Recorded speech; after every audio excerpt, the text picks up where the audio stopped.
Welcome back to Tabletop Paper Company's Friday Finance. We are yet again counting down our top 5 cards that have risen in price this week. Shout out to everyone who's been liking and commenting on these videos. It's your engagement with these posts that's helping us grow, so I couldn't do it without you guys. Thank you so much for being here. Starting us off is a pretty funny combo that takes place because of Lorwyn the Wary.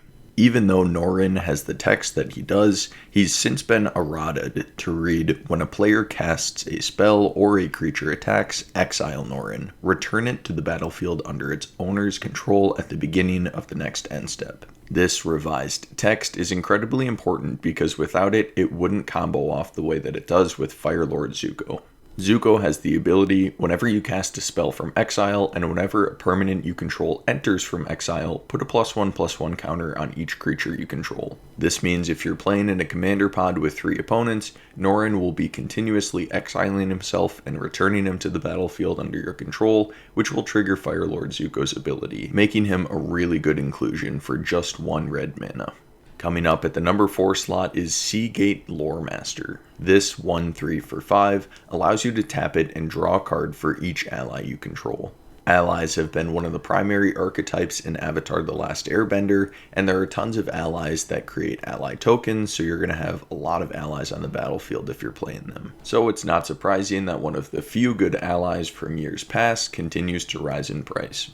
Coming up next is Twinning Staff. This 3-drop artifact says if you would copy a spell 1 or more times, instead copy it that many times plus an additional time. You may choose new targets for the additional copy. And you can pay 7 to tap it and copy target instant or sorcery spell you control. You may choose new targets for the copy. It's amazing that we got all the way to the number 3 slot before hearing about Firelord Azula, but of course here she is. Whenever you cast a spell while Firelord Azula is attacking, copy that spell. You may choose new targets for the copy.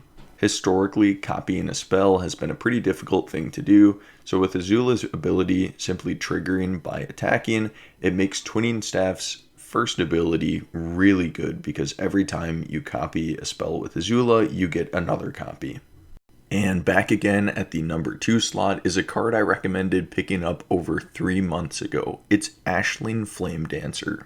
This 4/4/4/4 stops you from losing unspent red mana as steps and phases end, which is terrific with the firebending ability because rather than losing it at the end of combat, you can use it in your second main phase to cast any spell you want. There's a ton of text on this card, so I'll link my video from August at the end of this one, but it helps you cycle through cards. It can even be a board wipe and adds you a ton of mana if you keep casting spells.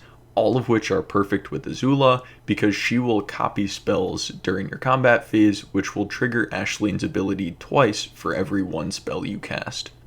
Magic cards go up in price every single week, but if you're not subscribed, you won't know which ones to check your collection for. And any engagement like a like or a comment really helps us grow. And at the number 1 slot this week, it's an uncommon from Avatar that keeps rising in price. It's Longshot Rebel Bowman. This 3/3 for 4 has reach, and non-creature spells you cast cost 1 less to cast. And whenever you cast a non-creature spell, Longshot deals 2 damage to each opponent.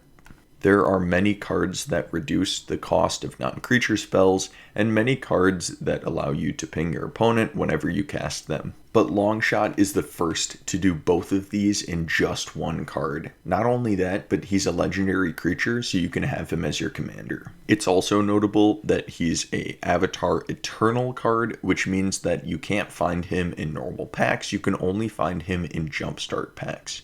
So keep an eye out for Fire Nation and Rebelling Jumpstart packs because that's where you'll find him.